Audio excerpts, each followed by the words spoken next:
Let's go. 3, 2, 1!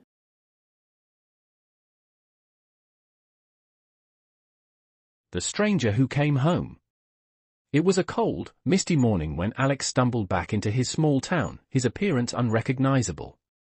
His clothes hung in tatters, his skin pale, and his once vivid blue eyes dulled like faded glass. He had been missing for 2 weeks, a disappearance that had sparked frantic searches, local news coverage, and sleepless nights for his mother, Mary. "Alex," she whispered when she saw him on the porch. He nodded wordlessly. She rushed to embrace him, but Alex stood stiff, his eyes darting around as if expecting danger. "Where have you been?" He stared at her, his voice flat and distant. "I don't remember." The explanation was unsatisfying but plausible. 2 weeks of trauma could erase memories, doctors told Mary, but deep down, she sensed something far darker at play. The changes. As the days passed, Alex's strange behavior became impossible to ignore. He rarely slept and sat for hours in the dark, muttering to himself in an unfamiliar language. He had an uncanny ability to predict small events, guessing phone calls before they happened, finishing people's sentences, and even solving a decades-old local murder mystery during a casual conversation at the diner.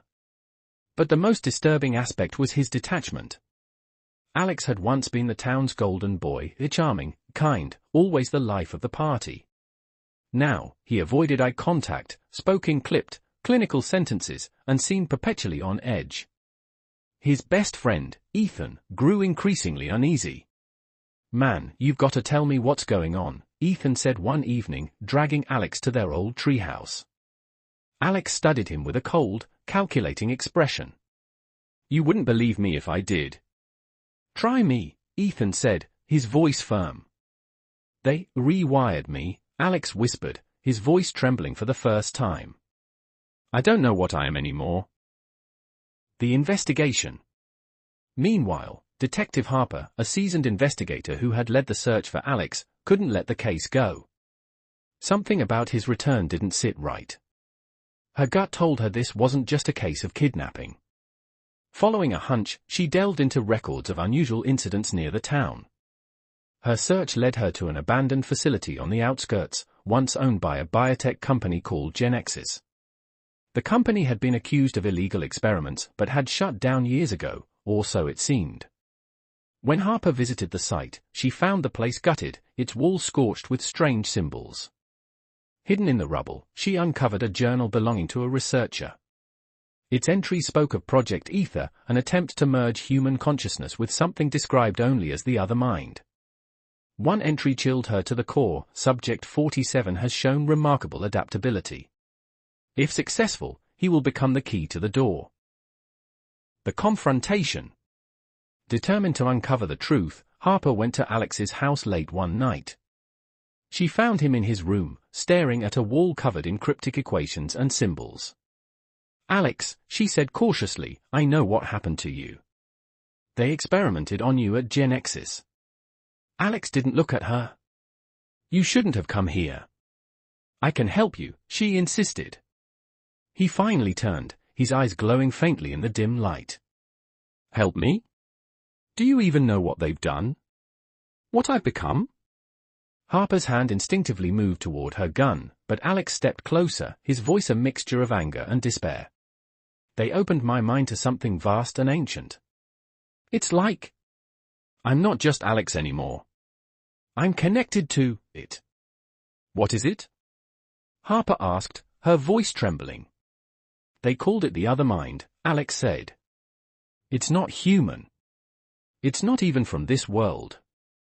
And it's waking up." The threat. The town began to experience inexplicable phenomena. People reported vivid nightmares of shadowy figures.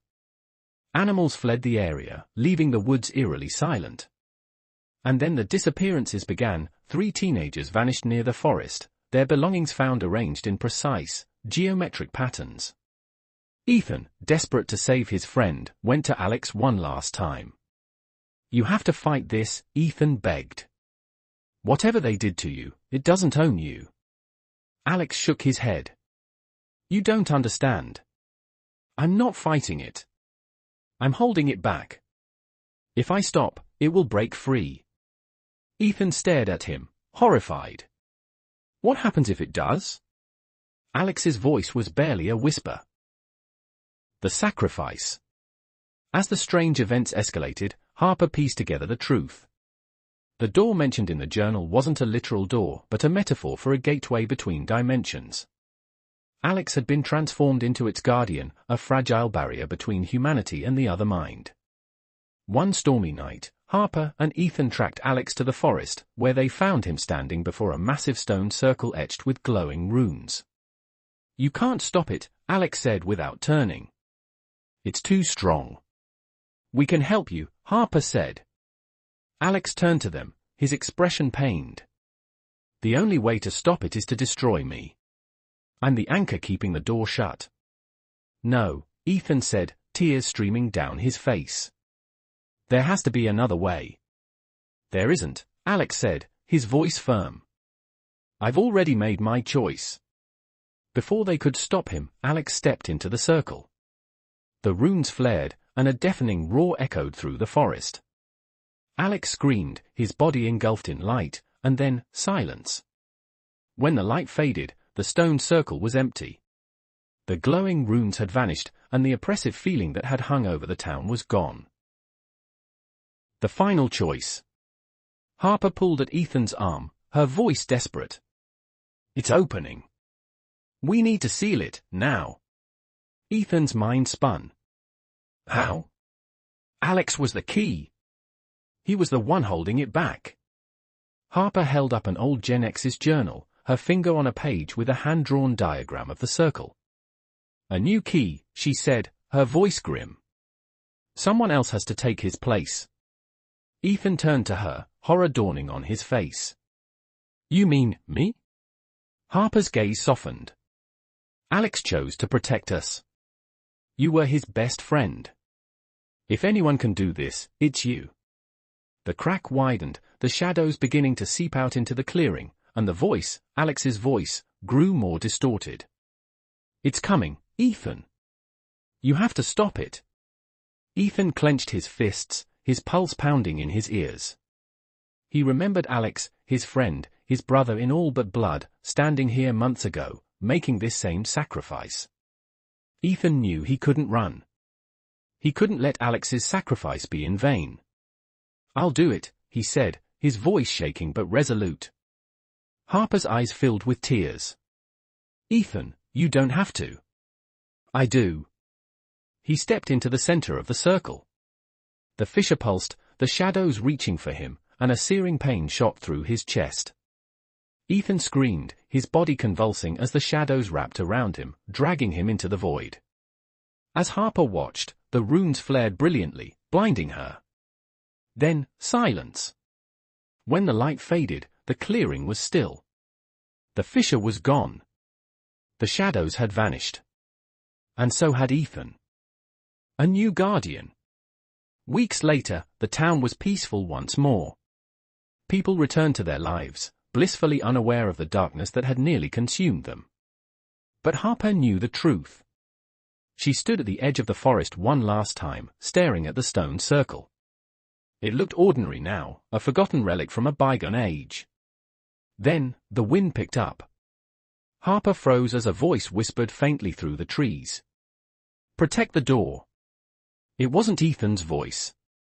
Harper's breath caught, her heart pounding.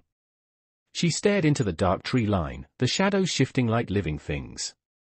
A chill crept down her spine as a question formed in her mind, one she dared not say aloud. If Ethan isn't the one whispering, then who is? The wind howled once more, and Harper turned away, the weight of the unknown pressing heavily on her shoulders. And deep within the stones, faint runes began to pulse again, waiting. The end.